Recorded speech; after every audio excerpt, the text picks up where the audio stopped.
Hey y'all, it's Bridget Moses from Vincent and Bridget Moses Godly Encouragement, here with some more godly encouragement for you. Today we are talking about God's empowering grace. God's empowering grace. The two biggest functions of the grace of God that we tend to think of first are God's saving grace and His empowering grace. It's His saving grace that gives us access to His empowering grace. Without both of them, we aren't able to accomplish anything like we are with them. It's God's empowering grace that helps us to do what we're unable to do in our own strength. We literally can do nothing in and of ourselves. It's only by God's grace that we live and breathe to begin with. He's the one that created us with all of the gifts, talents, quirks, and personality that we have. He's the one that's ordered our steps before He even laid out the foundation of the earth. The world teaches that we should be strong and do us. That if we're struggling with anything, then there's something wrong with us. That's an all-out lie. Jesus said in John 16:33 in the ESV, "I have said these things to you that in me you may have peace. In the world you will have tribulation, but take heart, I have overcome the world." John 16:33 says, "I have said these things to you that in me you may have peace. In the world you will have tribulation, but take heart, I have overcome the world." All of us deal with trials and tribulation. Every last one of us. God never promised that life would be easy. He never promised that. Satan conditions us through society that life should be easy, that everything should come without effort, that if that's not our experience, then we're defective. The world slaps a bunch of labels on us and tries to categorize us as to which defect we suffer from. The problem with that is that none of us are created the same. You can't put people into boxes and molds just because they experience similar things or ailments. I literally used to believe the lie that I was defective, that I was just an addict, that I had to accept a certain fate because of the things that had happened to me and that I had done. I understand that many of the people that diagnosed me with the things they had genuinely thought were helping me. They genuinely thought they were helping me by diagnosing me with the things that they did. All it did, though, was condition me to believe that there wasn't anything more to life that was available to me. Not only did that cause me to accept the labels they placed on me, but it gave me an excuse to stay there. I never even knew there was anywhere else I could go. I truly believed that I suffered from a disease called addiction, that I was mentally ill, that I was broken without the possibility of repair, that I had no hope of anything other than trying to maintain some semblance of recovery by succumbing to a lifetime of doctors, meds, meetings, and treatment. Lies, lies, lies.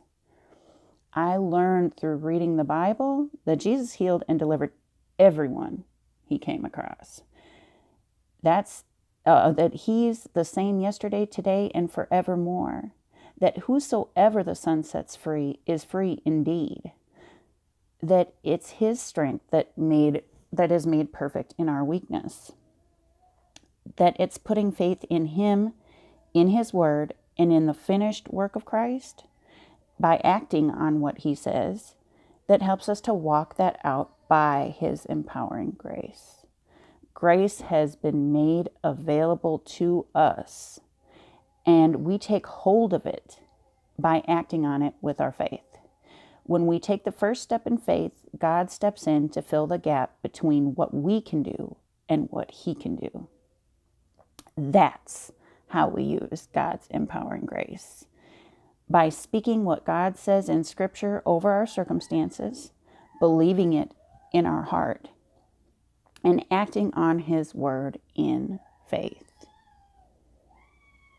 Our scriptures for today are Ephesians 2:8 in the ESV. "For by grace you've been saved through faith, and this is not your own doing, it is the gift of God." Ephesians 2:8 in the ESV says, "For by grace you've been saved through faith. And this is not your own doing, it is the gift of God." 2 Corinthians 2:9 in the ESV says, "But he said to me, my grace is sufficient for you, for my power is made perfect in weakness. Therefore, I will boast all the more gladly of my weaknesses, so that the power of Christ may rest upon me." 2 Corinthians 12:9 says, "But he said to me, God, my grace is sufficient for you, for my power is made perfect in weakness. Therefore, I will boast all the more gladly of my weaknesses, so that the power of Christ may rest upon me." Psalm 139:16 in the ESV says, "Your eyes saw my unformed substance. In your book were written, every one of them, the days that were formed for me, when as yet there were none of them."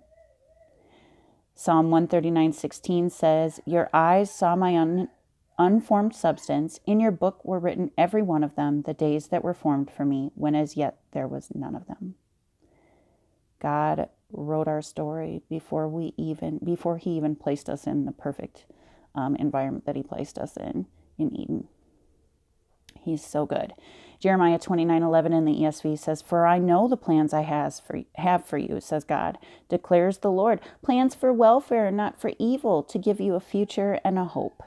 For I know the plans I have for you, declares the Lord, plans for welfare and not for evil, to give you a future and a hope."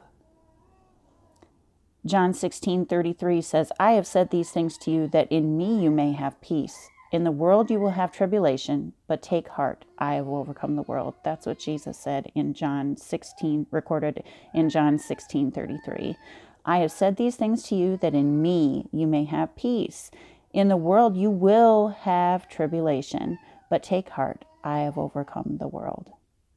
2 Corinthians 5:7 says, "For we walk by faith, not by sight." 2 Corinthians 5:7 says, "For we walk by faith, not by sight." I want you to know that no matter what labels the world and even well-meaning people in it have placed on you, Jesus stands far above all that. Far above all that.